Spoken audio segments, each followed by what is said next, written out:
একটা ছেলে ক্লাস 5-এ পড়ে। সে প্রতিদিন ক্লাস ফাঁকি দেয়, মা বাবার কথা শুনে না। একদিন মা বাবার সঙ্গে খারাপ ব্যবহার করে, বাবা মা তাকে অনেক বকাঝকা করে। সে রাগ করে বাড়ি থেকে বের হয়ে যায়।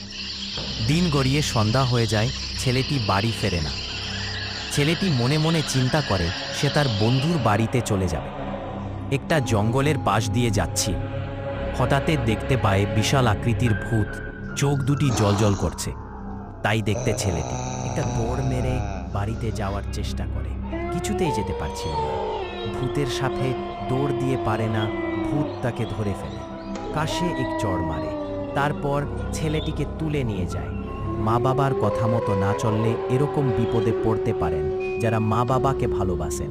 তারা চ্যানেলটি সাবস্ক্রাইব করে একটি লাইক দিয়ে পাশে থাকবেন।